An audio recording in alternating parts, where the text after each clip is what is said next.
The United Kingdom has become a mere shadow of the nation that gave us freedom of speech, freedom of the press, a host of other rights that we take for granted but probably should not take for granted.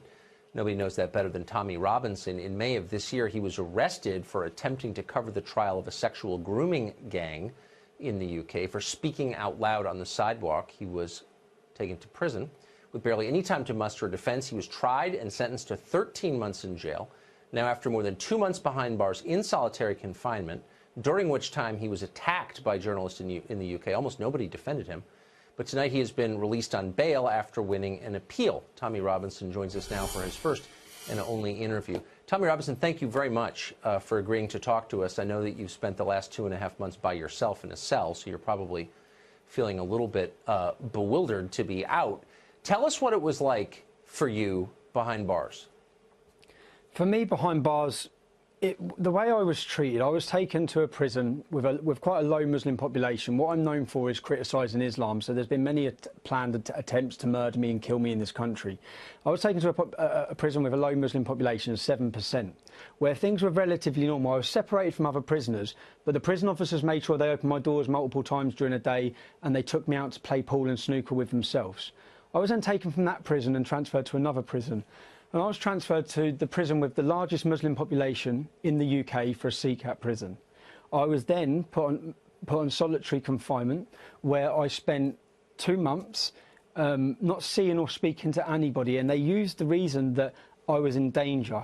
Now, they would have had risk assessments before I went there. I was purposely taken to be put in danger so that then that reason can be used to then put me on solitary confinement. And if you think about what has happened in this case, it took a number of hours to take me before a court, prosecute me, unlawfully imprison me, and then it took 2 months with the prisons moving me to prevent my legal access, shortening my legal visits, and it took months before I got the opportunity to go before a judge. Once the judge heard what had happened in the trial, we found so many illegal and wrongdoings within this kangaroo court that then it took another 2 weeks before I was freed. And to be honest, this whole encounter, if you talk about, I haven't eaten. I've lost nearly 40 pounds in prison. I had 1 tin of tuna and a piece of fruit a day. I was supposed to be in Her Majesty's prison service, not Guantanamo Bay. I couldn't open my windows because I was having excrement and spit put through them. I believe this whole process, and Tucker, this isn't the first. I'm sorry to interrupt, but who is putting excrement through your window and spit through your window? So my prison cell that I was put in was on the lower level, the ground level, which it didn't have to be. So it's on the ground level. So every prisoner would walk past my cell window, everyone as they walk out. So when my windows were open, every prisoner's walking past. The mosque for the prison was directly opposite my cell. So every time, and we've had huge heat waves, I was literally drenched day to day, and I had excrement and spit thrown through the doors, through my windows. So in the end, I had completely blocked up windows, had to block up all of my cell windows. And all of this, when I say this, to a lot of people around the world, this current case, and the world has watched it, has shocked them. For me, this has been nothing new. There's some things I have not spoke about in the past, where in 2012, I spent 5 months on solitary confinement in the British prison. This goes against every human right and every law. I spent 5 months on solitary. When I come out, I was diagnosed with a form of post-traumatic stress disorder. I've never spoke about that publicly because I don't want to insult members of the military who have witnessed war and try and compare being locked in a cell and on solitary confinement to that. But my medical records are fully aware, that the authorities are fully aware of them, the government are fully aware of them, the prison service are fully aware of them. They know what that did to me. They know what I went through after that. But I guess, may I interrupt you? I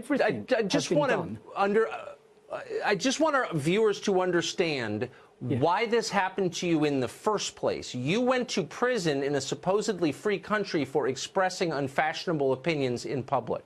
Did you, with this last round, you've been in jail for 2 months, did you hit anybody? Did you steal anything? Or did you say something the government didn't like? There was a court case going on where 29 people were in court for gang raping up to 100 young children.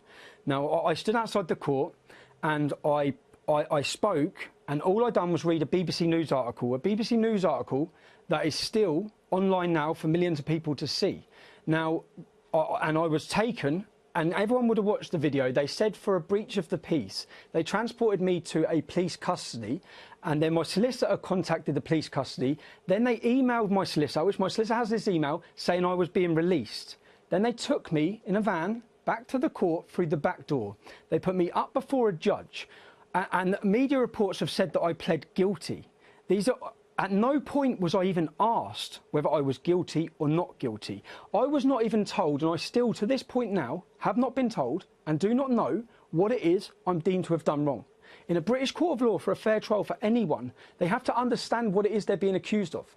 Contempt of court. That's all I've been told. What contempt of court? I was fully aware outside that court. I made sure to point out that these men are innocent until proven guilty. I said alleged. I was non-confrontational. There is no, the judges, and I know the law, the judges have no power to issue reporting restrictions on anybody, on any information that is already in the public domain.